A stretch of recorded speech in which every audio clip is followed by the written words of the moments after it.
My name is Anil Roberts. I am an Amerindian of the Makushi tribe, which is indigenous to Guyana, one of the 9 tribes. Describe the area that you come from so I have a picture of what it looks like. My area is mostly the savanna area and a few mountains, which is the Pakaraima and the Kanaku, and it's surrounded by forested areas. Is there a particular Amerindian attitude to the natural world, do you think? Well, we were born there and we were raised within the forest, so I think it's very much a part of us, and we depend on it as now it's kind of dependent on us to have it preserved. It's a part of us. Then we live there, we hunt there, we gather things from the forest to live on.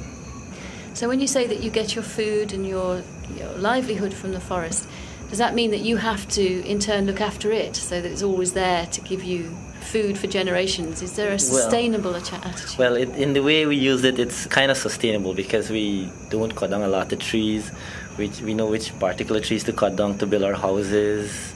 So we just take what we need. So it's more kind of sustainable. Do you farm it in a way? Do you replant it? Yeah, well, we have this slash and burn cultivation, but it's not that much then. It's just like a particular area where you cut down, you underbush some trees and probably leave some big trees, and you plant whatever crops you have to plant, cassava, edos, banana trees. So it's not that big, it's not that huge though. Do you worry that companies might come in and try and take that away? Well, that definitely is an issue we will be facing, I think, because there are 2 organizations basically. One is IOCRAMA and the other is Conservation International. Okay, with IOCRAMA, it has its advantages and disadvantages. Advantages might be that they collaborate with us, they talk about topics, they talk about preservation, and they help us in a way in terms of expose our leaders to these kind of topics and how to use the forest, which we have been doing for years still. Yeah, and I think in years to come, these lands, you would not be able to use these lands anymore because they're reserves. Because these are the places where we used to hunt before, hunt and fish and farm. Now we can't be able to use them, and in time to come, I don't think we'd have access to any land except the ones that we're living on. For example, CI right now have 3 concessions. It's the same thing as Ayakrama, and the Amerindian people can't utilize it. Even if the village or a tribe is situated near the reserve, they can't go in there, they can't go and hunt and do their fishing. For example, Kanaku Mountain is a reserve area, and that's the only area where the Makushi people from that area go and hunt. So now that it's a reserve, I don't know what where they're gonna hunt. Who says you can't go in there? For example, Ayakrama has signboards along the road that you said no hunting done here, no fishing here, no harvesting of timbers, no cutting down of trees. How does it make you feel? Well, it's not a good thinking to be feeling, because I know in time to come, in the next generation to come, I don't think we'd have much land available. Our cultures is being lost, even our language.